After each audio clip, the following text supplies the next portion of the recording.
Welcome to the Hacking Your Health podcast with Ben Canning and Dave Kennedy. Two guys heading out to hack body, mind, business, and beyond. We are here to provide a single source, bullshit-free guide to understanding your body and how you can live better for longer.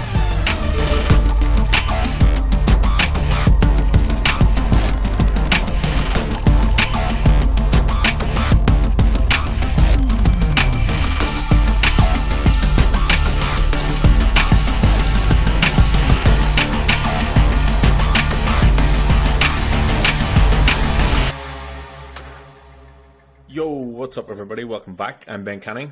I'm Dave Kennedy. And this is another episode of Hacking Health Podcast. It is. Another episode. I'm excited. I'm excited too because we've just spent probably 10 minutes while Dave fixes his camera to see what his best skin tone is and how much sharpness he needs to put on the filter. So obviously this is a in motion type of situation here at my office. So I'm trying to figure out the best configuration. So I got my mic positioned to where you can't see it now. So it's up here angled. And then I got this new camera that is supposed to be AI, which is totally, I'm sure, BS, but basically supposed to make you, more adjusted to the light fixture and stuff like that. So I've been kind of playing around with it. But funny story, before we started, I can't hear Ben. This is so weird. Well, first of all, I spilled this whole thing of this Nalgene all over my desk 3 minutes before it's supposed to start. So I'm cleaning all that up. My hands are all sticky and everything else right now. But then I'm trying to figure out I can't hear Ben, and I see in the soundboard I can see Ben's Ben talking and the fluctuations in voice. I'm like, why can't I hear it? It should be going in there. And I'm spending 5 minutes figuring out, and the headphones weren't plugged in. So that's how my day is going today. So it's a work in progress. I have no words. Like I said, the more and more that I work with people in tech, the more and more I have concerns for the safety and security of the population. Listen. It's funny. One of my buddies recently sent me a message, and he's he's a big Apex fan, and he always messages me with hey, my computer isn't turning on. What do I do? I'm like, and for us, in the industry, the biggest thing for us is we literally just Google stuff, and we just figure out how to navigate Google to figure out the data that we need. So my buddy recently responds, and he's like, hey, I think something's wrong with my video card. Maybe it's the drivers. I've already tried reinstalling it on the drivers. And he's like, every time I go to boot up Apex, my screen goes white. So I'm like, well, I'm thinking, well, if he's using Apex and his screen is fine beforehand, he's still using his graphic processor to show the display. So I'm sure it's an issue with Apex. So I just Google white screen in Apex, and literally the first hit on YouTube is, hey, there was a bad patch with Apex, and I looked at the date, and it was June 15th, so it's recent. And he's like, this is how you fix it. So I literally typed back how to fix it from this YouTube video, that it took me 30 seconds to find. And he responds back, he's like, dude, you are the smartest person in the world I know. That totally fixed my issue. I'm like, thank you. This is what this field is all about. It's about Googling and figuring out what other people already experienced. So you just have to get good at Google? You just have to, listen, you could be 100% successful in this industry if you're really good at Google. If your Google level is from a 1 to 10, it's a 7 or an 8. You are a superstar in the security industry. So, and you just have to say it with confidence. Oh yeah, so you Google absolutely. it and say it with confidence. Yeah, you Google I've run into this before. This is how you fix it, right? And you're literally just Googling it, and literally they're like, we need to promote this guy to a senior because he is amazing. So fucking genius. This guy is fucking genius. Good to know. I'm glad. I mean, it's probably similar in what I do as well, but we'll not get into it. Yeah. Anyway, how's your week been apart from the shit show that you're having today? It was pretty good. I had a solid lifting week. I know you learned some new exercises, which I can't wait to give a shot. I was actually gonna try because I think with the tonal and how you do. So what we're talking about is, this is a funny story. So Ben sends me this video, and my response back to is, it's hey, we're doing a bench press, with dumbbells, but we don't feel like we're working our muscles as hard enough. We're destroying them, but we could destroy them even more. So how do we destroy them even more during a lift? And so they attach armbands that attach to you, with Velcro, that attach to, a rope machine. And so as you're going up, it's putting continual resistance on your arms, which is forcing your arms to kind of bend outward, which is then putting as much strain as possible on your chest.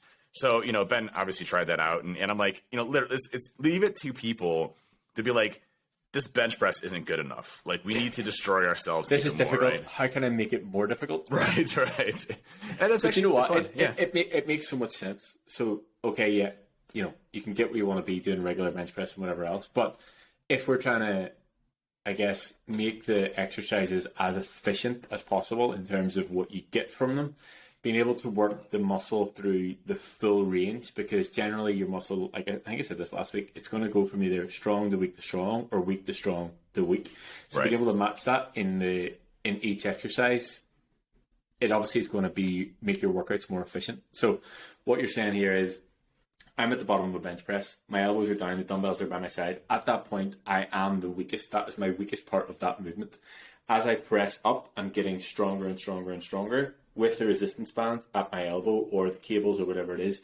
It's going to add more resistance. So as I get stronger, it gets harder. And then whenever I'm at this point where my arm's fully out in front of me, so often I might not be fully out in front of me, there is actually no resistance going through my chest because my arm is straight, so I can hold that all day long, ish. So the resistance then is coming because the cable is pulling at my elbow, so it makes you sort of creep in and tense that bit of your pec at the top that little bit more. So it's how can you completely fry your muscle through the full range? Yeah, it was a cool hack, but no, good lifting sessions this week. Funny story, yesterday I had a meeting all day. And it was, over at Binary Defense, it was our first all hands leadership team meeting that we've had with our new leadership team that I brought in over at Binary. And so we have a new CEO, new COO. We're structuring our company in a way to help grow and facilitate the growth that we've had to make sure we're doing things the right way and people that have done this before. And really great folks. But they come from kind of like a business centric type of background, right? Bob is very much a business guy, leader, had, run global companies, a CEO, was part of Lockheed Martin, all this other stuff. And so he's kind of a proper business guy. And I am definitely not a proper business guy. So I show up and I was 10 minutes late. I had to drop Gavin off at a basketball game. And I also had to get my lift in the morning because I knew I was going to be in a meeting all day. And then at night, I knew we were doing dinner. So I planned my workout accordingly to make sure that, I had enough time to get my lift in. So I woke up literally at 5:30 in the morning. Got my lift in. I did think that. You text me. I was like, "Damn, it's early." Something's up. Yeah. I had to get my lift in, man. You're not going to miss get my lift. And then I drop Gavin off, and then I get to this meeting, and I get there 10 minutes late. So everybody's already in the meeting. It's already I haven't met actually two or three of these people in person before. And I walk in gym shorts and a cutoff T-shirt, and everybody else is in business casual, dressed up really proper and nice. And so I'm like, hey, everybody, welcome. And they're all looking at me like I'm insane. And I was like, first impressions are most important. So, I wanted to set the tone of, hey, we can relax. We can be, here, chilling and have a good time.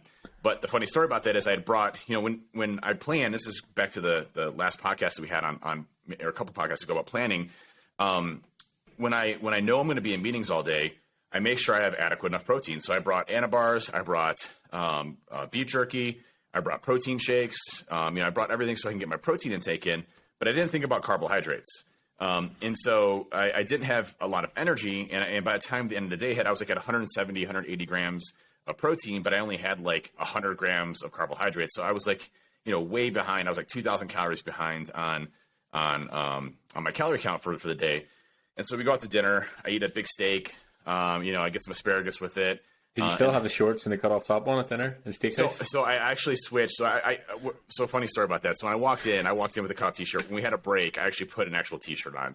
I did that as a shock effect to kind of. Because you were intimidating the people around you because the shoulders and arms are too big. Dude, you know how many compliments I got though on the size of my muscles throughout the day? It was awesome. I was the brunt of all jokes about something about muscles and eating too much or eating a cow. And you're or whatever. absolutely okay about I'm okay with that. You guys can make fun of me all you want for muscle jokes, please do, because I appreciate that. But I get done with dinner and I had a couple drinks and things like that. Which, by the way, I had I think 3 old fashions yesterday. Incorporated that into my my macro count, and my recovery was still 87% today. So that was a good thing. It didn't impact me very much. But on the way home, I'm like, I still got 1,000 calories to burn, and I really haven't had much carbs, and I'm kind of feeling like crap, where I'm I might be crashing from a energy perspective. So I stopped at the gas station, and I don't recommend doing it this way, by the way. This is not the right mentality to have at all. But I went and got a double oatmeal cream Little Debbie, which one of them is just a single package, and they're like this thick and like this around in a circle. Can you describe that to the people who are listening and not watching? Yeah, it's not a big thing. It's a double-decker oatmeal cream pie, basically. And it's 490 calories for this one oatmeal cookie cream pie. And it's literally just so is it all like, sugar. Just to describe, is it like a cookie with like a cream thing in between and then another cookie? Is that what it's like? Yeah, so it's a real soft cookie, oatmeal cookie. Okay, like soft, super soft. Sounds delicious. Delicious. And then in the middle, cream, then another cookie, then another cream, and then another cookie. Oh, nice. Yes, double decker. Yeah. Okay, I'm on board now. Everybody knows now. They can visualize it, know what you're talking about. So this thing's 490 calories, and I don't eat a ton of sugar. Like I just, even if I'm like going out with kids for ice cream, I'll order like a small and only have a little bit of it. I really try to stay away from like high processed, sugars, refined sugars and things like that, corn syrup, sugars. I don't do a ton of it. And so I eat this thing, and I almost immediately feel like total shit. Like, I mean, like my body was like, "What did you just eat? This is horrible." Like my chest started pounding out. I started getting sweaty. I started feeling like total crap. I got to my house and I watched the season finale of Stranger Things season 1 with my kids because they're just getting into Stranger Things. And I was on the couch like feeling like total garbage. I wake up in the morning feeling like garbage. I'm like, why did I eat this piece of crap that I should have never touched in the first place? And it's just funny because, insulin resistance and spiking your glucose and things like that, it has a big impact. So if you're not used to eating a bunch of garbage and refined processed and sugars, your body is going to be like, oh my God, I have an unlimited amount of energy. I'm going to destroy my body right now and to spike my heart rate up and everything else because I have all this immediate, energy that's now in my body and I just feel like total trash. So that was an interesting one that I haven't felt before and one that I hopefully will never repeat again and go and buy a double-decker Little Debbie. Maybe I'll only eat half of it next time and save the rest for later. So. Or, I mean, you could eat it at the right time. Do you know what I mean? Like something like that post-workout or whatever else. If that's what you're into. Do you know what I mean? Like that's why I have Cocoa Pops because it's going to be the sugar same sort of effect. So it definitely does has its place if that's what. But I mean, even at the minute, like you're talking about 490 calories. That's like a quarter of my calories. Like that's a sad day for me. Yeah, that's a lot of calories that you're eating in one sitting to get. And like I said, I should have been, monitoring more carbohydrates throughout the day and doing more complex carbohydrates and more whole foods as part of it, which will get us into our discussion today. But before we get into that, how are you doing and how was your week? Yeah, my week's good. I have been doing a lot of I know I've touched on this a couple of times, but like background stuff about what we're going to do to sort of relaunch the case study group for the group coaching and stuff like that. So I've been sort of doing stuff like that. Stuff that I'm not going to mention because we sort of give too much alpha away last week with the shaker conversation, but just stuff in the background to sort of put that together. But yeah, I mean, apart from that, I've had a solid week's training. I've just prioritized it over everything else because I had missed a couple of days over the past 3, 4, 5 weeks. And yeah, like I said, a lot of new movements and new exercises, which is good to sort of remind yourself to move in different ways, to move with different movement patterns and things like that. So it's been cool, which is obviously good for me because then I get to do it with you guys or send it across to you guys. So it sort of gives me more tools in the toolbox, as it were. But yeah, I mean, all in all, I don't have any complaints. I actually today had to leave my car off for something and I was down in that area of the gym that I used to work out of. And it was just such a surreal experience. So I went down to the coffee shop. I was training with one of my old clients. I used to train 1-to-1. And I was sitting in the coffee shop. I sat in the same seat that I used to sit in. I literally used to use that as my office. I would have had clients in the morning, went over, done 2 or 3 hours work, held consultations there, spent the rest of the day there, back over to coach, back over to the coffee shop, sat in the same seat, doing the same thing, the same order, on my laptop. I was like, I did this for 4.5, 5 years in this fucking same coffee shop that was exactly the same as it was then. And then as I posted on Twitter, I got into the lift and I used to do the gratitude thing in the lift every single morning. And it's just it's so strange coming back to this. I haven't been in that gym since whatever date, end of March 2020. And it was just strange that just everything was just exactly the same as it was, as if I was in there yesterday. So it was a strange experience, but good session.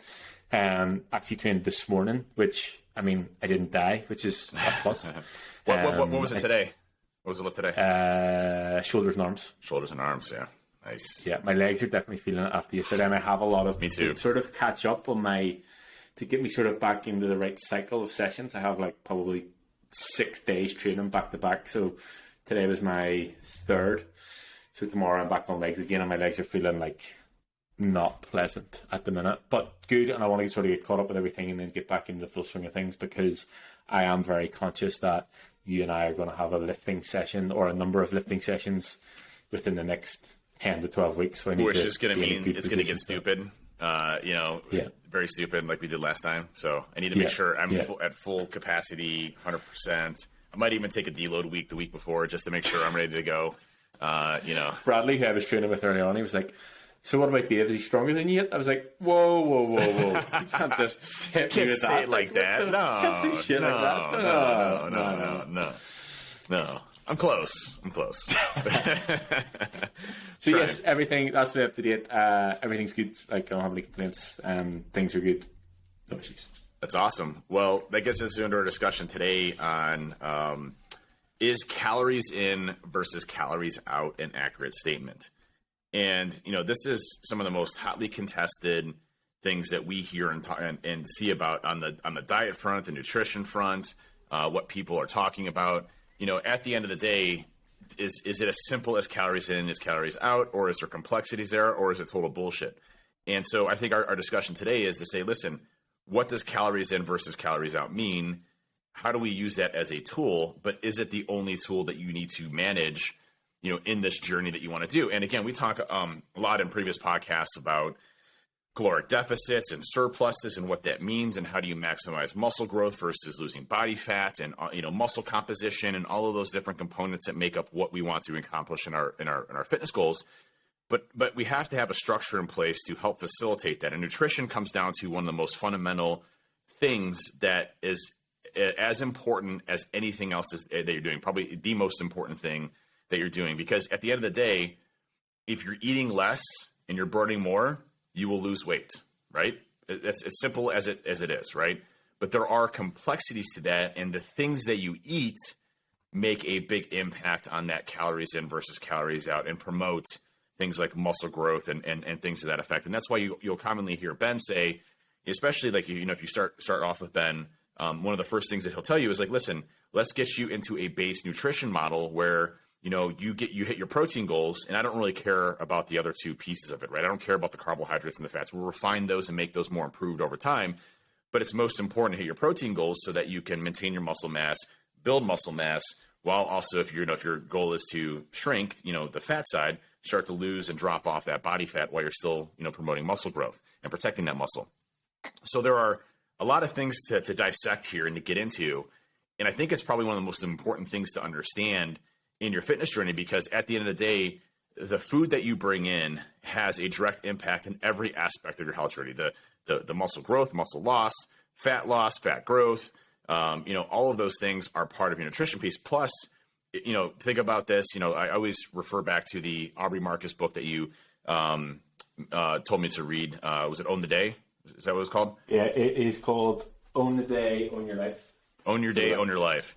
And Aubrey Marcus is a great individual, but he's freaking crazy sometimes. Like you listen to his podcast, he's got some like really great ones on fitness, and then he goes on a tangent of like ayahuasca tripping journeys, where it's like 8 episodes of ayahuasca trips where he's like, transporting out of his body and meeting the maker, and he talks about a bunch of crazy shit. And I'm just like, all right, you lost me on these, man, but the other ones are good. The other ones are good. I'm not on board with this, and I'm not on board with cold showers. Right. And cold showers, yeah, screw that. And he has a cold shower company that sells a product there. But the thing in Aubrey Marcus, and I'll pass it over to you here in a sec, Ben, is, what you eat is what your body is made of. So, you think about it, when you're eating junk, your body is being replaced by junk, right? And if you're eating good foods, whole foods, things that are single source foods, your body is being replaced with those natural ingredients that allows our body to grow in a more efficient way. And so that impacts everything from, sensitivity to dopamine inhibitors that make us more susceptible to eating junk, to, spiking your insulin or insulin resistance, which is a bad thing, versus insulin sensitivity, which is what we want. And all of those things are a factor of the types of things that we eat. So is it calories in versus calories out? Yes. But there's caveats to that in how we eat, and what we focus our efforts on eating to make that a successful journey for us. Yeah, I think the first thing that we need to differentiate between is the difference between weight loss and the difference between weight loss and fat loss. So if you think about weight loss is losing weight. So it can come from fat mass or it can come from lean muscle mass. Now, I think I can speak for you in this one that we don't want to lose any muscle mass. I think that's probably the last thing that we want to do. And if you talk about fat loss, it just comes from body fat. So differentiating between the two is important because, okay, yes, you can eat quote unquote junk food or non-nutrient dense food, be in a deficit, eat less than you're burn more than you're eating, and you will lose weight. But it will come from fat mass and it will come from lean muscle mass. Whereas if you eat good quality foods, you eat nutrient dense foods, you keep your protein goal high and you lift weights, you can lose body fat, which yes, okay, will in turn lose weight in a sense, and you can keep that muscle mass. So to differentiate between the two, I think is important at the start of this conversation. This sort of came from, I guess, the If It Fits Your Macros crew that the sort of fitness industry moved into a while ago. That my only sort of knowledge of it was, all I saw was PTs and coaches handing out diet plans that you could eat Skittles and Pop-Tarts and Jaffa Cakes and everything was going to be okay. While I always want you guys to have as much freedom and flexibility as possible, I do think having some sort of guidelines and restrictions with that, or at least having, okay, I can have this as long as I hit these targets, or I'm eating 80% whole foods, or, you know, I'm maintaining a decent protein level or whatever it is. So in answer to your question, I mean, it depends on the person and it depends on what the goal is. But I'm going to say that the majority of people want to lose fat versus just weight loss. Yeah.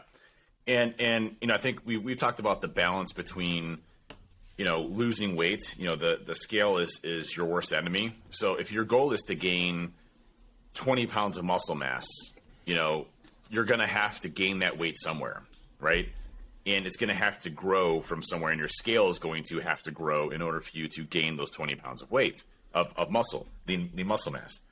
If you're trying to lose weight, but you don't have the muscle yet, then you're still going to look, unless you get super, super, super, super shredded, you know, we're talking sub 10% body fat, you're not going to look the way that you want to, okay? At least, you know, maybe you do personally, but you're not going to look like that shredded, you know, type of look because you dropped athletic type of look, right? If you dropped, let's just say 15, 20 pounds, and now you were skinny-ish, but you still have, you know, the belly, you don't have the abs, you don't have the muscle definition, you don't look athletic in any way. So it's possible to be super skinny and not look athletic, and it's possible to be super overweight but have a lot of muscle. It's a balance between those that you have to think about. And one of the things that actually spurred this conversation today is I was on Twitter, and I saw there's this Dr. Einfeld, who is the CEO and founder of Diet Doctor, and he was talking about, his tweet was, a 400-calorie donut and a 400 calories of salmon have wildly different effects on the body and future food intake. Repeatedly eating a 400-calorie donut drives obesity and poor metabolic health, while a 400 calories of salmon protects against it. A calorie is not a calorie. And I agree with him to some extent, but I don't like that last statement, a calorie is not a calorie. So while he is accurate in stating, you know, if you're eating a donut, that's going to be literally all carbohydrates, all processed sugar, and it's all going to be something that spikes your glucose, creates glucose insensitivity, which means that it's harder to take that glucose and use it for your body's energy because you already have such a large quantity of it, and then that's going to be stored immediately to fat. Whereas if you're eating something, it's delicious. It is. Donuts are. You can't argue. You can't argue. Like you can't argue. Like donuts are. Anyway. Yeah. No. And these foods, they're designed for humans. They have been manufactured and produced for humans and our pleasure. That's why they're so good, is because they literally trigger so many pieces of amazing feelings in our body. Because one, it's literally immediate energy. Two, the dopamine inhibitors that we have in our body is immediately saying, this is freaking awesome. And then 3, it's literally filled with all the things that we need to store fat, which our body typically wants to try to store fat so that when we are starving, which we obviously don't have that problem much anymore, and obviously in third world countries and things like that, but food is readily available to us at all times. We don't have to worry about starving. It's one of those things that our body maximizes that amount to store for fat for later for later use. So it is genetic, it's engineered for taking advantage of how our body is working, and it doesn't have the same type of density as like fruit, for example, which has dietary fibers and ways of digestion. It's not immediately being used, even though it may be a simple carbohydrate. It's very different than the sugars that we're putting into our bodies from like a donut or things to that effect. So all of these things are a problem. Now, when we're eating salmon, think about what's in salmon. For one, it's a whole food, so the ingredient list is literally one, and you start to look at you start to look at the components of what breaks down that salmon. Well, for one, you have omega-3 fatty acids, which if you want, you should listen to our previous podcast on omega-3s. One of the biggest things you can do to reduce cardiovascular health or cardiovascular risk, as well as increase longevity of health. That's why folks in heavy fish diets live longer, is primarily due to the omega-3 fatty acids. I can totally hear you typing, by the way. Just out there. Sorry. Yeah. I'm trying to look at salmon online. Sorry. Just fucking set it up. And then the good fats that are from there and the good amount of protein that's there are all things that your body can use to structure good growth of muscle, good growth of burn of energy and fuel, good sources of fuel. All of those things are what our body is naturally designed to process and to use. So, the doctor is absolutely right in the sense that the 400 calories from a donut are very different than the 400 calories from a salmon. But at the end of the day, if I were to eat the same amount of that, and I let's just say I ate 1,500 calories of donuts, I would probably feel like total shit because I'm not getting the right amount of nutrients in my body, things to replenish with, and I'm rebuilding my body from scratch or rebuilding my body from junk. I wouldn't feel the same as a salmon, but if I burned 2,500 calories, I would still lose weight even after eating those donuts because your body is shedding those calories and it has to take those calories from somewhere else. So these are all the things that we have to consider when we're eating. Obviously, we want to eat proper things to replenish our body with, but at the end of the day, it's not an exact calories in versus calories out. Yeah, I think the main thing to sort of think on it is 400 calories worth of a donut and 400 calories worth of salmon will provide you with the same energy, because if you think about calories as energy, it's 400 calories regardless of where it's coming from. So 400 calories worth of energy, but how your body processes it and the effects after is probably where the concern would be. So if you think about, I don't know about you, but a donut that's 400 calories is not going to fill me. 400 calories of salmon is not going to fill me either. But whenever you start to think about how long it'll take your body to process that, how long it'll take it to break it down, you start to look at like the thermic effect of your body sort of breaking down and processing and actually handling that. I think I actually pulled the percentages up here so I didn't bastardize it whenever I was talking about it. So generally it's going to take between 25 and 30% of the calories consumed to burn down and break down and digest protein.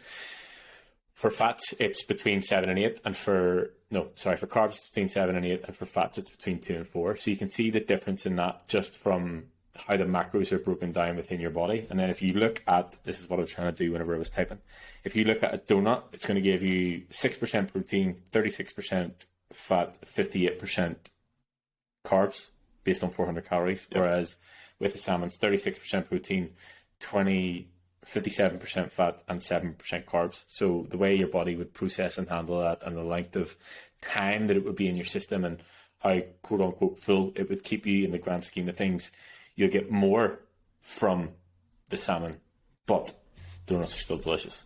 They are delicious. So are oatmeal cream, Little I've said Debbie's. this before, like in general, and anybody feel free to correct me on this, circular foods are optimal, in my opinion. Anything that comes in a circular food is god tier food, in my opinion.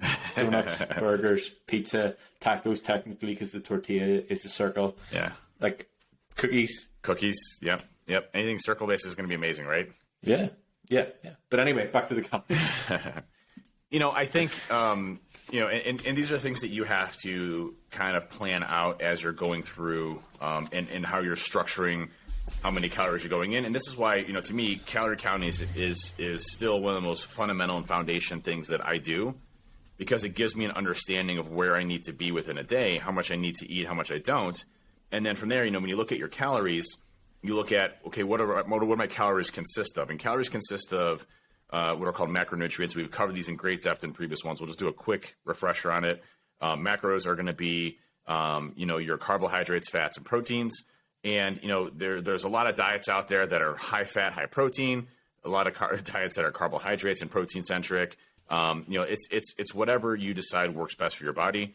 Ben and I have talked on a number of occasions that for us, high carbohydrates, high protein, low fats work best for us, especially for our objectives and goals, which is putting on as much muscle mass. The carbohydrates provide a substantial amount of energy for us, while the protein protects our muscles, continues to build muscle and add new muscle.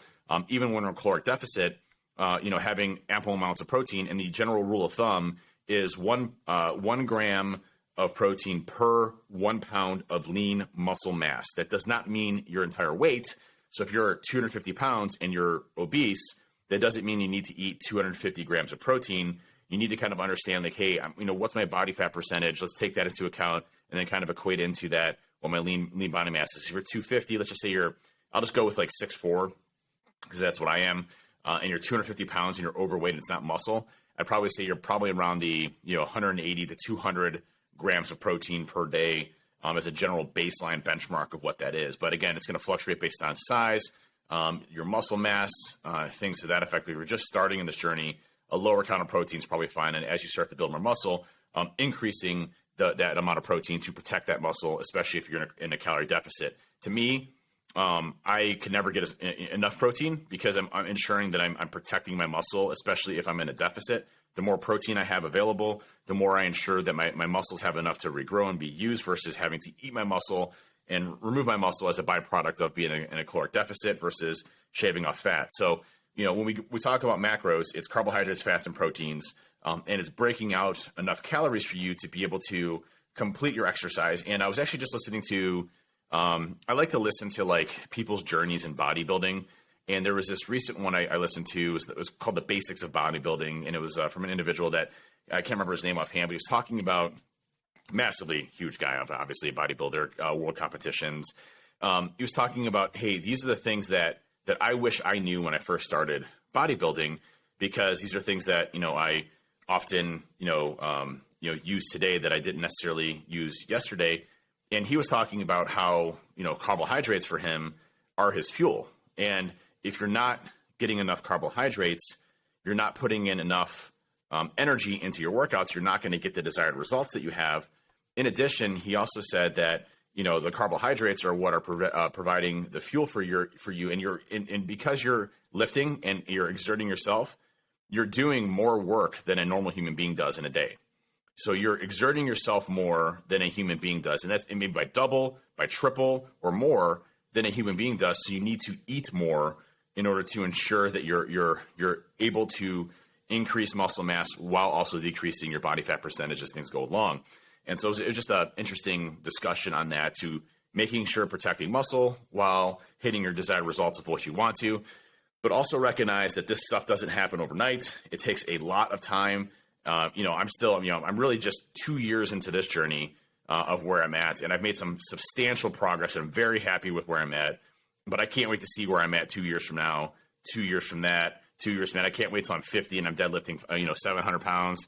Let's do it. I'm in. But again, it's about eating right, calories in versus calories out, making sure that's a staple foundation of what I do. I track everything that I eat, but I also got to make sure, hey, I'm eating the right types of food that allow my body to replenish itself with good product.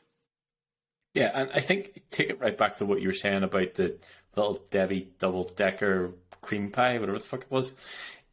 You felt like shit because you ate shit. And that is literally what it comes down to. Like, you will feel as good as the quality of fuel or nutrients or food that you put into your body. I know if I eat whole foods, plenty of vegetables, plenty of protein, fats, carbs, my body will feel good. Like, I function better, I work better, I train better, like I feel better. Whereas if I eat cheeseburgers and I'm drinking Irish car bombs and, you know, I'm eating snacks and like just shitty food, I'm going to feel shit. I'm not as productive. My body just doesn't function as well because I put shitty quality stuff into it. So it literally comes down to that. So it's like, okay, right. Can I eat shit quality food and lose weight? Yes. But what will the quality of my life be like? Do I want to do that and feel shitty all the time? Or is there a better way that I can do that, like a more efficient, more productive way that I can actually do this that will allow me to better the quality of my life and not just lose some pounds because I want to lose some pounds? Yep. And I mean, the food aspect of things, you know, again, I can't emphasize how important that is in your fitness journey. You know, if you're not taking control of what you're eating, you're not going to be successful regardless of how much weight you put in. And there was the guy that played Jack Reacher. Let me find his name really quick. Hang on. 2 seconds. It was Alan Richardson. Alan Richardson is a guy that physique-wise I really admire because he's, you know, 6'3", 6'4", same body type and build as me. He's just a bit bigger than me, and I'm jealous of that, but I'm going to get there, right? And one of the things I liked about him was he talked about how he was able to put on muscle mass. He says he didn't use steroids, which is great. I find that hard to believe that he put on 40 pounds of muscle in a year or a year and a half. I don't think that's even possible. But let's just say that is true. His body type is very impressive from that perspective. And one of the things that he said that I thought was interesting was, you know, he's like, listen, I literally lift all the time, but I do a ton of cardio because I eat like shit. And he like basically will kill himself via cardio so that he can still eat what he wants to, because he's obviously burning so much calories on the cardio side that allows him to maintain that. But when he talks about how he ate like crap, it was like things like sushi, for example, which is sushi really bad for you? Not really. You know, I mean, rice. Delicious also. Rice. Circular food too. It is circular food. It is circular. Yeah. You know, you're thinking about that, you know, let's take in probably high sodium content. But you got, you know, rice, which is going to be a complex carbohydrate. You got, protein in there and fat, omega-3 fatty acids and fish and fat in the fish. So you got tuna, salmon, you know, et cetera. I would argue that that's not necessarily a unhealthy food. You need to incorporate that in. If you eat all salmon all day long or all sushi all day long, it's probably not going to be good from like a chemicals perspective and what they have from that side. But at the end of the day, as long as you're balancing those macronutrients and you're eating whole foods, that's a whole food. You're eating rice and you're eating fish. So I think I'm going to order some sushi right now.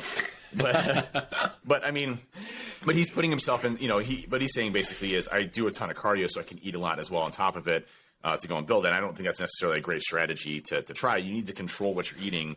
And you know, and here's the thing, you know, it's interesting. My journey of food continues to evolve every day and every year. You know, I remember when I first started with you, Ben, my idea of food was, man, I need more food. I want to eat more food. I'm always hungry. I want to eat.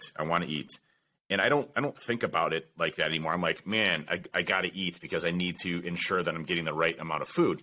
And, you know, there are times where I'm like, oh, I'm going to pig out. I'm going to eat whatever the hell I want to. Okay. But that's a very big rarity for me nowadays. And it's more so I eat because I need to eat for my body to replenish itself. I don't eat for my pleasure. And I don't want to say I don't have pleasure eating, but it doesn't drive and control me anymore like it used to. And, you know, and it's easy for me to say right now that I'm on 3,300 calories or 3,200 calories. And we just keep going up from there. But even when I was at, you know, 2,500, 2,600, 2,700, I didn't have a problem with food. I actually was like, hey, I'm comfortable here. I'm hungry at times, but I'm not like starving. I know my body doesn't need to eat right now. And so it just really has made a big difference in how I actually view food, because my mindset, my ability to eat whole foods and what I eat and more quality of foods that I eat really remove those cravings of just eating garbage and junk. And Erin said the same thing. You know, Erin went through like a 4-day detox that was just ridiculous. Like, you don't literally eat anything, you starve yourself. But she rolled into that into keto, and she's been doing very well with that. And what she said is that, you know, her sweet tooth that she always had for chocolates, for ice cream, for things like that, is completely gone. And the stuff that she used to eat, or that she used to hate, like the artificially sweetened stuff. She's like, man, this tastes amazing. This stuff is great. So she's able to take a little bit of sweetness in certain things, but not like the garbage stuff that you're eating. You know, all the you can argue artificial sweetness garbage, but she's been doing a really good job with just maintaining that, because she's not, focused on inputting in all of that, dopamine rush and stuff that's engineered to make us want to eat more. It's like you drink a soda can of Coca-Cola, and it's got 54 grams of sugar in it, and you're starving afterwards, but you literally just ate 400 calories or 300 calories of pure sugar. It's not good for you. It's not great for you at all. And those are the things that we need to be cognizant of as we're going through. Cut down the shit and eat whole foods. And, every once in a while, splurge or do whatever you need to, but keep it within the confines of your calorie counts and what you're dealing with. And that will ultimately lead to the success that you have. Yeah. And I think, I'm a fan of a good burger. Like, I'm a fan of a good, like, I'm not, I remember it was actually Louise, the first time that I put a picture of pizza on Instagram, she was like, oh my God, you eat pizza? And I was like, yeah. Like, why would you think that I don't? And they're like looking at me as if, I just eat quote unquote clean foods all the time. And I think that what I try and teach with all of you guys is how you can have those things. Because if I were to tell you that I don't want you to eat broccoli ever again, all you would think about is broccoli. It doesn't matter what it is, but because you've been told that you can't have it, you will want it. That wouldn't work for me if you said avocado or guac, because I hate avocado and guac. So you're like, are you on test it? Let's see. You can see. It's not going to work. I hate it. Looks like boogers, tastes like boogers. So it's not going to. How do you know what boogers taste like? I don't know. I was just about to caveat with, I don't know what boogers taste like, but if I were to guess what they taste like, it would be avocado. So avocado flavor. Yeah. If I had avocado flavored boogers, I'd be anyway. So what I try and teach is how you can have these things in moderation, but like include them within your sort of calorie balance, if it were. And if you look at, say, for example, you get paid every week in calories and you have 20,000 calories every week to spend, technically, as long as you manage it within the confines of 80% whole foods and 20% junk, whatever you want, you can spend that in whatever way you want. So if you're the sort of person that you want to have something every day, potentially you have 400 calories that you can spend every day on chocolate or the delicious donut that we've been talking about.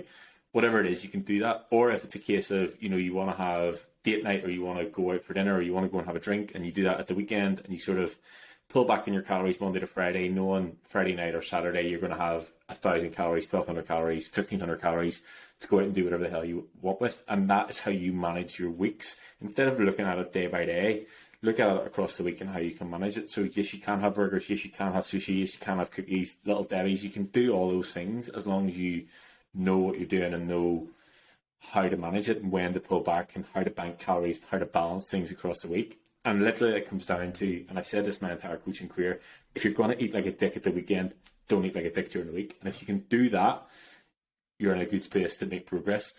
One thing that I've sort of picked up on, obviously we've been doing monthly one-to-one check-in calls with all the clients, and it's been so good just to actually be able to have conversations with people instead of me. I know we haven't done ours yet, but I get to speak to you more often. We do literally talk all the time, yeah.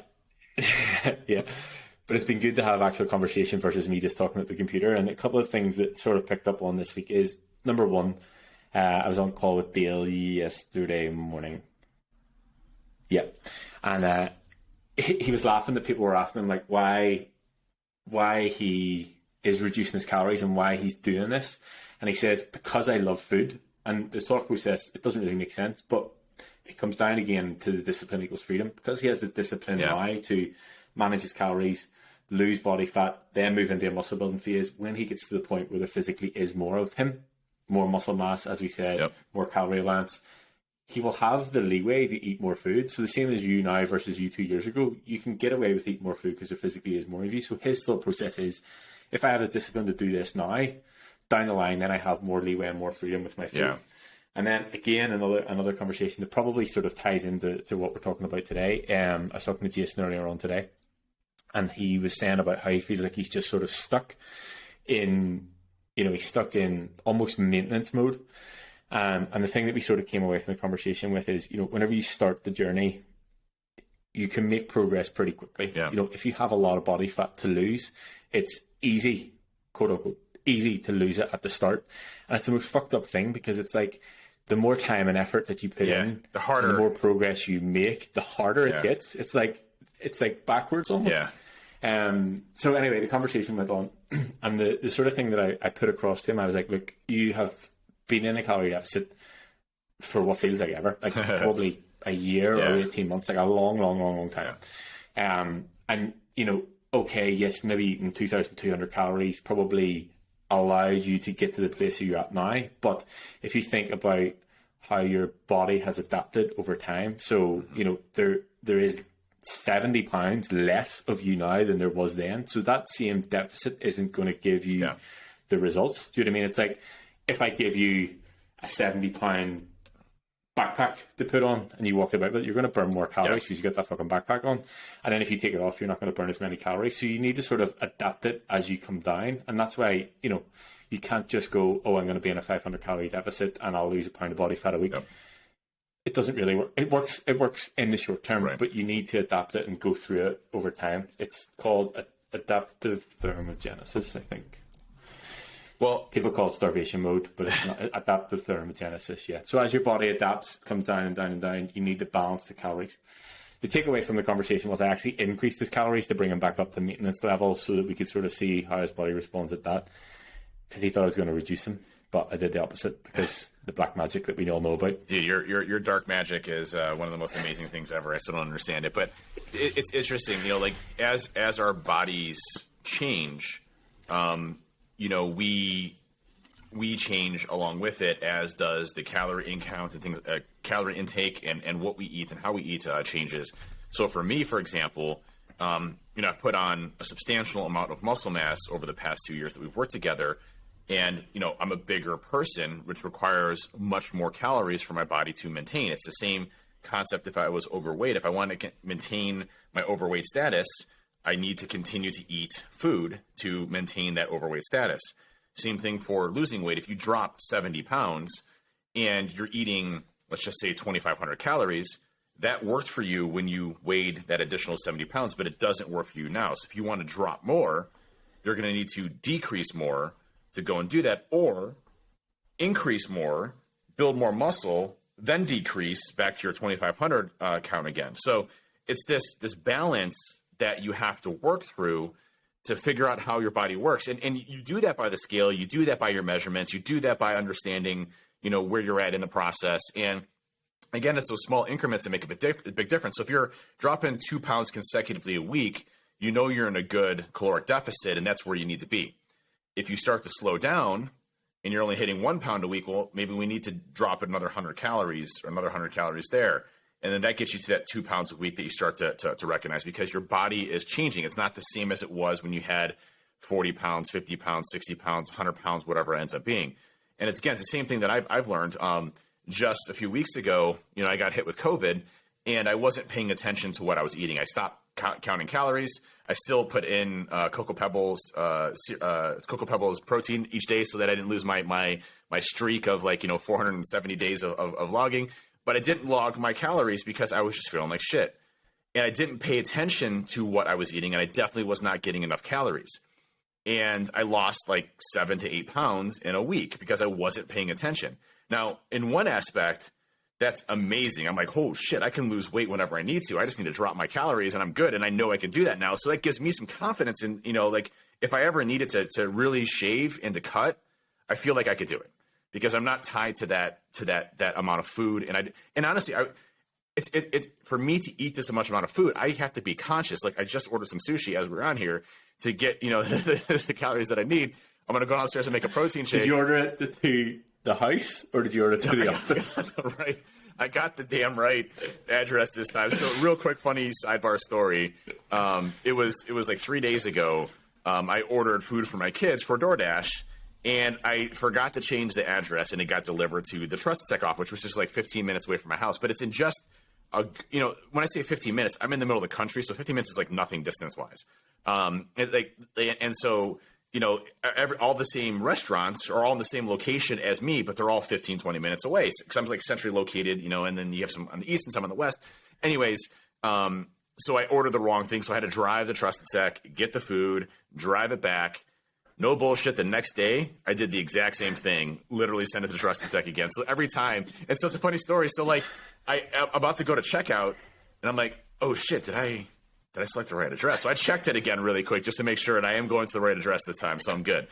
But again, what you eat and how you eat and the types of calories may not be the same, calories in versus calories out, that your body needs as you progress through this journey. That changes, that morphs, and you have to recognize the indicators that are there. So for Jason, if you're stuck in that situation and you feel like you're more in a maintenance mode, guess what? You're in a maintenance mode because you're either A, not eating enough to build that muscle to then eventually reduce those to hit that 2,500 calorie mark or whatever it was, or you need to drop more in a deficit if you want to lose more weight. It's literally a game of math back and forth and thermogenics of how your body's actually activated. Now, there are some nuances to this, right? And Ben, you're probably more familiar with this than I am, but your body does start to go in more of like a starvation mode where it tries to hold on to those calories, and you start to reduce in energy. So, there's a really fine balance between this, because if you drop your calories too much, you're not going to have the energy to increase yourself and leverage yourself and what you need to hit those goals that you want to.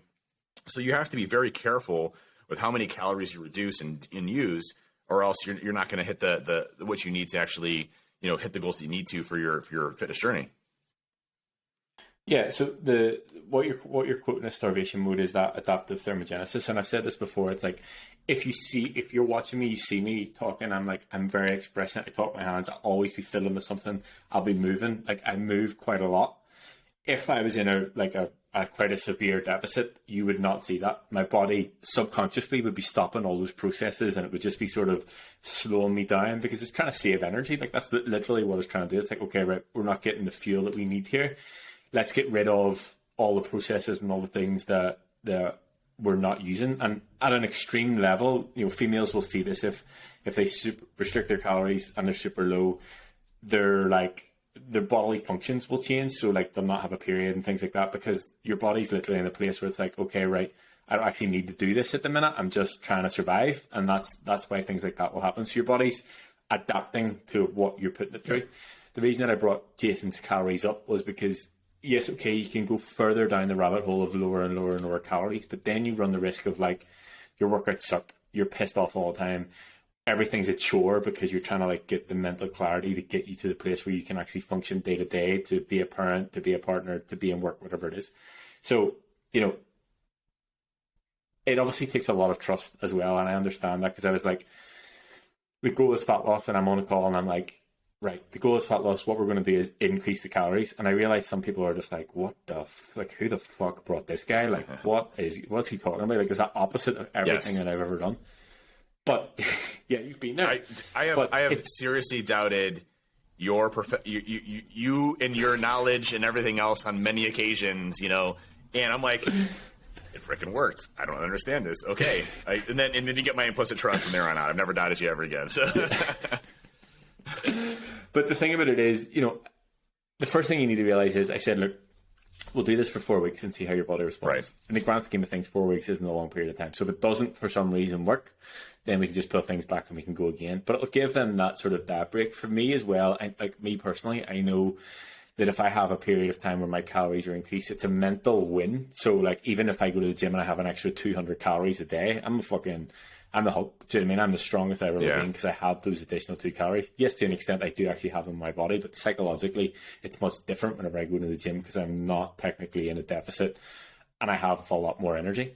The other thing as well is that, you're talking about your journey and the things that you've done, and, the understanding that you have, that you now trust the fact that, okay, look, maybe if I push calories a little bit much, I'll maybe be in a position that my body composition isn't where I want it to be. I'm maybe carrying a little bit more body fat. And I know, whenever we did this, the first sort of time round that we did this, you were in that mentality of that you didn't want to wake up as quote unquote Big Dave again. So the belief system that then you have in yourself as do you know what? If I do need to do this, or I do need to change, or I do need to pull back, or I do want to lose body fat, I can do it because this fucking process works. And the only way that you get that, and the only way that you change that belief system, is by doing it, by going through the different phases, by understanding what it is that you need, by going through, okay, surplus, build up to here, deficit, okay, it works, I lost weight, I lost body fat, I'm in a better position, surplus again, deficit, whatever it is that you need to do. And then you build out this, what works for Dave. And the best thing, I said this before, like, you know, the internet is the best and the worst thing, because you can read 2 articles on Google back to back that tell you the opposite thing. And the worst thing and the best thing about it is they're all true.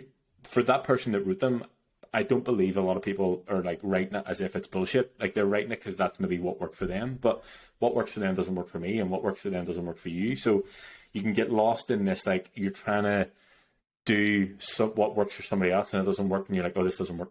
Whereas everything will work for everybody at the right time, in the right place, with the right set of circumstances, as long as you have an understanding of what you actually need. And I said this again, you know, for me, with you guys, the greatest gift, and this is, you know, the best thing that Callum ever gave me, was the understanding of my own body. And that is what I always want to give back to anybody that I work with, because once you have that, you will never struggle with any sort of progress or weight loss or weight gain or whatever your goal is. Like, if you know what you need to do and you break it down, you have the data, you have the information, you're going to be consistent with the work in, like, you can make progress. Like, it's just about spending some time working that shit out. And that's actually why, you know, I used to do, whenever I goes to the gym floor, I used to do, you know, you can work with me for 12 months and then 6 months, because you need to spend that time going through at least 2 phases, or at least spend that time understanding. Because the first couple of weeks are just sort of flying through, like, how do I get the fucking food into it, how do I get the calorie, like, what the fuck's going on about it, then you sort of get into sort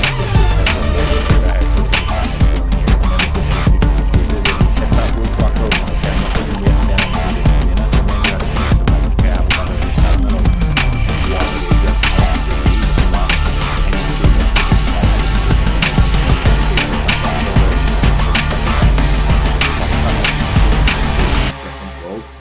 And you just understand what it is that you need to do for yourself. Yep, and that journey on understanding, I can't emphasize enough how critical you were in that process for me, Ben, because without that understanding, I would have been completely lost in maximizing my gains, maximizing my journey, and I would have stayed at a stuck state. I guarantee it. I guarantee you I would have never pushed myself. I would have never hit the calories that I needed to. I would have been in a stuck effect, and I think that's what a lot of people really fear. And my biggest thing is, if you're not using a personal trainer that can give you an outside perspective, and I'm not trying to sell Ben here. Listen, I make no money off of this. I make no money off of Ben. I still pay Ben the full amount for being a trainer. You know, there's nothing here that I'm saying from an unbiased perspective, other than Ben is a good friend of mine. And I believe in his results, which is why we did this podcast and we're sharing our journeys here, because I've had so much success. I want others to share in that success, which is my whole career in cybersecurity, by the way, is sharing my success with everybody else, trying to help other people that help me and vice versa, and the industry and new people. It's so monumentally important to have that outside perspective to push you. If you don't have a personal trainer, rely off of the data and rely off of not being comfortable with yourself. Push yourself. So if you're staying stagnant on that scale, you need to drop calories if your goal is weight loss. You know, and if you're not hitting that, you need to drop your calories again. I don't care if you get 200 calories a day. If it's obviously that's not the case, you shouldn't be doing that. But you need to keep dropping until you hit your desired goals there. If your goal is, listen, this is such a hard balance, because everybody wants to be shredded with muscles tomorrow. And it does not work that way. I could, there was a part there where, I got super lean, right? And I was super lean, and I literally had no muscle definition. And I had these tiny arms, and I could see like 4, almost 5 of my abs, and I had no gut. And I'm like, I don't like how that looks. I want to be bigger. And so now we're pushing myself into muscle gain. And guess what? I'm still not at a point yet where I have enough muscle to where I'm happy with.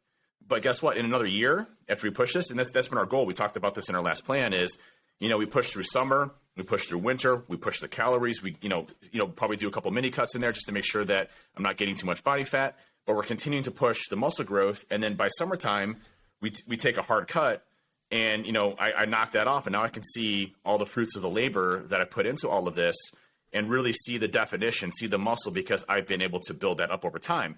And that's this whole journey. Like, if you look at guys that are in the gym, they've been there for 15 years, 10 years, 20 years, right? It has taken them that long to get that big. There is no way you're going to get there in 6 months.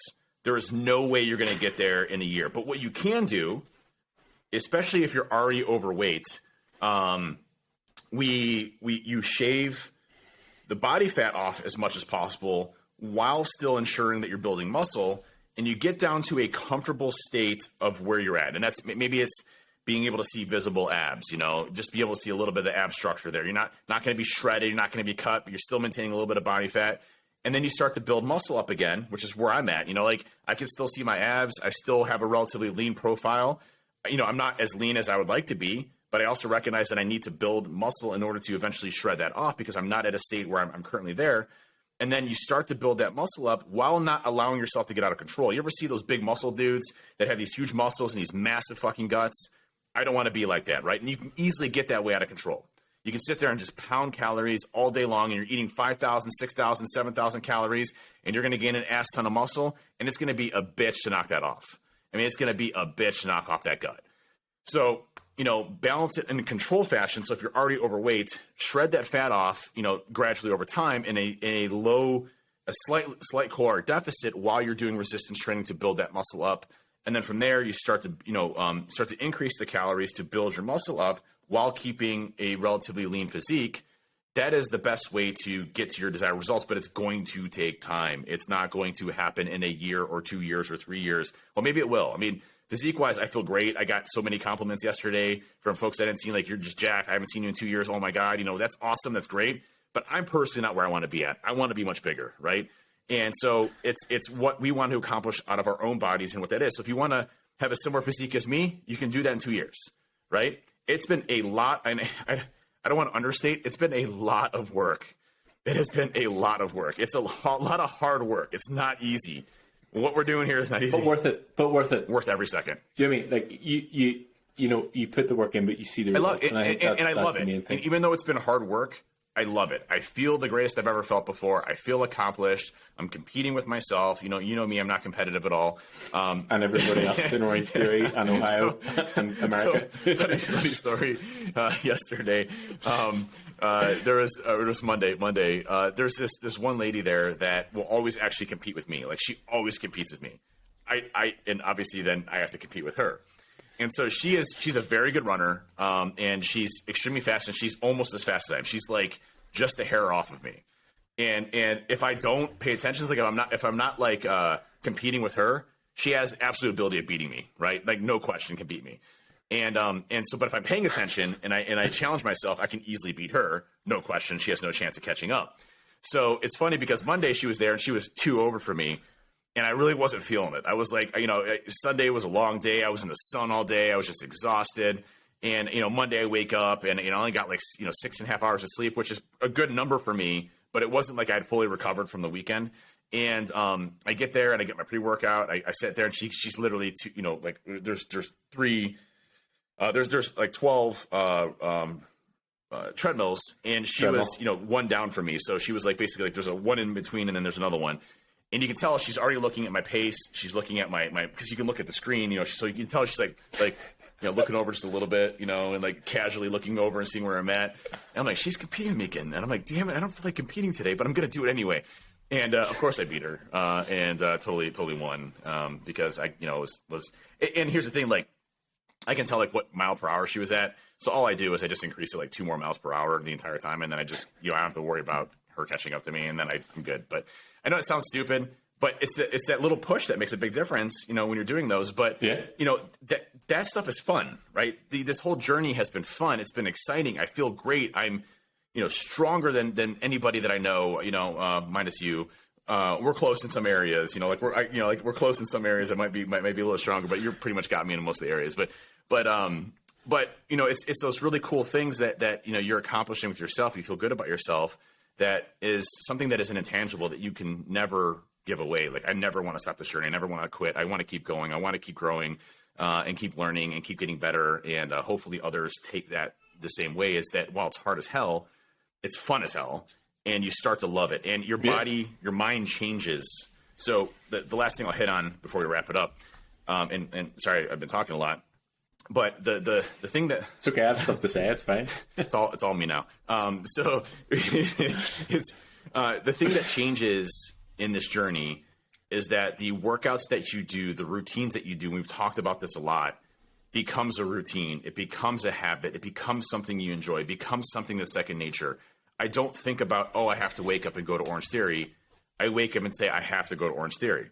It's just naturally what I do. That has taken time to build those in. So when you're dreading going to the gym, that will change.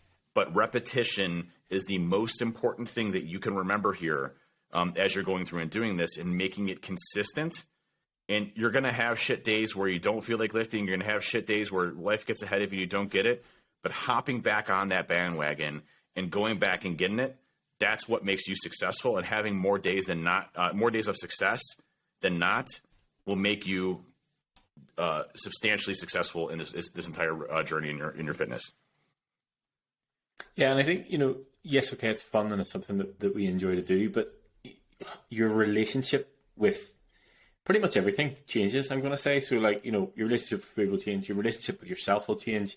For me, the biggest change, and I've spoken about this before, it's like I'm not a person that follows through on things. Like, I'll do the things that I say I'm going to do because I know that I can. And one of the best things that I recognize in clients and changing clients is, they're able to do things that they haven't either ever done or like done in 10 years, 15 years, 20 years. You get messages like, I haven't been this weight, not that it's about weight, but I haven't been this weight or felt good and since I was, a teenager or since I was in my 20s or whatever. So, it may seem like a far away thing, but it's just literally, like you said, repetition and consistency across the board. The other thing that I want to input, because I feel like obviously we talk about fat loss quite a lot, and something that, because I came from the other side, and I know that there are people here listening who are maybe, that skinny version, the person that I was then, you're talking about being in the place with managing your calories. It works the same on the way up. Like, it's not just a case of, and I've done this myself. Like, it was always my goal to get to 100 kilos, 220 pounds. And I was like, fuck it. One time I was like, I'm just going to eat and eat and eat and eat. And I have the photo. I think I've sent it to you before whenever I've got the real tall hair. And I have the photo and I was like 99.6 kilos, but I was just like carrying too much body fat. And I was like, this is out of control. Like, this isn't the way that it's meant to be. So as we said, having the data, do it in a methodical way. Actually doing something with the data is important as well, because people will come to me like, I've been tracking my food for the past 5 years. I'm like, right, well, what have you done with that? And they're like, I've just been eating the same thing. And I'm like, well, that's fucking useless. Like, okay, I have the data, but what are you doing with it? The data drive the decisions. Yeah, exactly. And I think having the data as well is it's a massive, for me being able to look at that and for you guys being able to look at it and me being able to sort of break it down and rationalize it, it makes so much more sense. And even like Kev in the group earlier on, being able to have the data from WHIP and sort of predicting COVID earlier, like, it's so cool having the data and the information about what your body's doing and how that's happening. So yeah, on your calories on the way up, it's not just a case of, okay, look, I want to be bigger, I'm just going to start eating all the delicious circular high calorie foods that I can. It's about doing it in a way that you gradually bring it up the same as you do and gradually bring it down, because your body obviously needs to be able to process and handle it as you build it. So it's not just a case of taking the piss with calories and building it on the way up. It's just do it the same on the way up as you would do on the way up. That was the same thing that the when I was listening to the Basic of Bodybuilding gentleman that was talking about, the food and calories and everything you do. He's like, the same thing is like, make minor adjustments, accordingly to hit the goals that you need to. Now, obviously, he's in a bit of a different situation. He's a professional bodybuilder. He understands like 50 calories one way, 50 calories the other way. But he's like, those micro adjustments for me are because I've been doing this for 15 years versus, you know, when you're starting with this 100, 200 calories is about the most you want to kind of typically do one way or the other to try to see how your body reacts to it. And then from there, adjust accordingly. And that's why, when we ever do our weekly check-ins, you take a look at all the data. You take a look at where's my weight at, what are my measurements looking like, what do my calories look like, and those are all those three specific statistics are extremely important in understanding, hey, did I just eat like shit this week? Is that why my weight's up? Or did I hit all my goals? Did I get the protein intake that I needed to?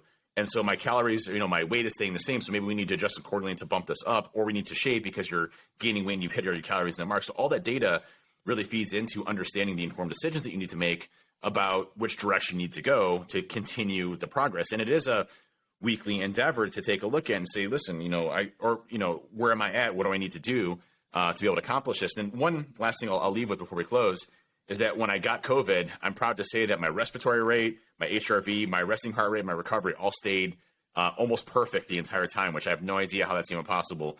But Whoop basically did not predict COVID for me. But if you, and this, this is a genuine point. Like, if you think that you had been former Big Dave, how that would have impacted your body in a completely different way. I can't even tell you. I was getting sick all the time as Big Dave. I get sick like 3 times a year, and it'd be horrible. I mean, I remember one year I was so sick that I was coughing up blood. I had pneumonia. They had to get, I was in the ER. I was super sick with stuff, right? And illnesses used to impact me substantially. It's taken me 2.5 years to get COVID, and I've been surrounded by people with COVID this entire time, and I've never gotten it. And so, I was almost like, bitch, I can't get COVID. I'm good. Like I'm immune to this. Obviously, that was not the case. But it did not impact me at all. I mean, I felt like a head cold for a day, and then I knocked it off, and I was good, and I was still lifting. I still felt great. Obviously, I stayed in my house, and I didn't go out anywhere, and we stayed away from everybody just to make sure we did the proper distancing and all that good stuff, so we didn't hit anybody else with it. But I mean, I literally knocked it out within a day, and I never would have been able to do that prior to that. The healthy lifestyle, your immune system, it's insane how we enact our DNA and how our bodies work. We have to do certain things. We have to put our body under stress and duress in order for these things to activate in our bodies, for our immune systems to be at heightened alerts. All these different things that we do on a regular basis are because we have to live healthy lifestyles, because we're putting ourselves back to 100,000 years ago when we lived in caves. Our bodies progressed that way. And we evolved that way to be able to do that. So if we're not activating that genome, we're not actually doing well as human beings and how we're designed to do. So if we're not putting our body under stress, we're not lifting, we're not going out and hunting for our food and that type of stuff. I'm not saying you need to hunt your food, but the stress that you get from working out and those types of things and eating well and eating whole foods, your body's not used to that, so it gets fucked up. And so all of those things equated to what I would say was a very successful journey through COVID, which was really a non-existent journey for me. It was one day of sniffles, and then I was back at it, and I started testing, negative, like literally like 2 days later. It was crazy, and I barely had anything. So it was really cool. Yeah, and I think that opens up a whole other conversation that we'll talk about another time about, the not just the physical and the vanity side, but the health and the longevity side. Like we've talked about it before, but I think that's often overlooked because people come to you for weight loss or muscle gain whenever, everything that you get as a byproduct will literally save and lengthen your life. Did you see the ad or the article on the pills that they're, I think it was maybe on Facebook, the pills that they're developing to allow you to live to 200 years old? What do I sign up for that? Sign me up for that shit. Can I buy it in the black markets of China? Right, I think we'll wrap it up there. Thanks everybody for listening. Share us, rate us, give us stars, thumbs up if it's on YouTube, whatever you need to do. Thank you all very much for listening. Have a great week. Continue on your fitness journeys, and thank you all for listening. Have a good one. Bye.